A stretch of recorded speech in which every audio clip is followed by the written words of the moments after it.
Rowan fled, through the workshop storage room, past stacks of moulds and kilns, down a hallway that hadn't existed moments before. The house was extending itself, stretching its hallways across the world, stitching its interior wherever Rowan ran. The scent of dust and old varnish thickened, and soon he could no longer tell where the workshop ended and the house began. He found himself back in a familiar corridor, the upstairs hallway from Iris's home. Even the wallpaper was the same, yellowed, peeling, patterned with faint floral swirls. But there was something wrong. The flowers were moving. Each blossom on the wallpaper turned subtly, following him like thousands of painted eyes. A small figure stepped into the hall. Not Iris, not his aunt, not any doll he'd seen before. This one was tall as a child, its porcelain limbs smooth and uncracked, its face blank, no eyes, no mouth, no features at all. Just a pristine oval, untouched by memory. A new vessel, an empty one. Rowan's pulse hammered. The doll cocked its head, as though listening not with ears, but with the entire surface of its porcelain skin.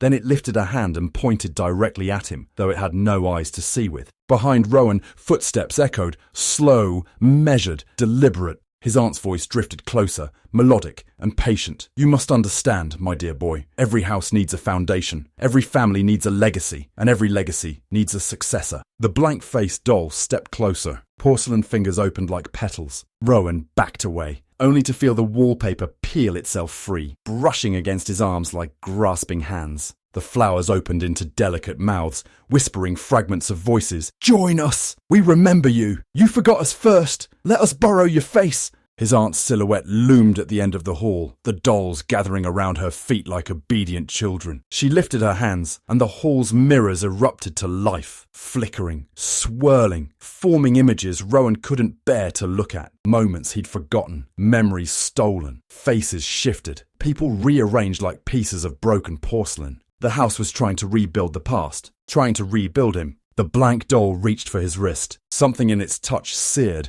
Not hot, but cold. Freezing cold. Stealing sensation. Rowan felt the memory of his own face falter, slipping like water through fingers. He tore his arm free and stumbled backward into a door. The door slammed behind him. He found himself in a small, dim room, filled with shattered fragments of mirrors and ceramic. At the centre of the room lay a single object on a pedestal, a porcelain mask. His own face, perfectly replicated, lifeless, waiting, and written beneath it, in his aunt's unmistakable hand, "The doll without a name is waiting for yours." Rowan felt the walls bend inward. The house had chosen him, and the blank doll was no longer outside the room. It was behind him, breathing. Though porcelain should not breathe,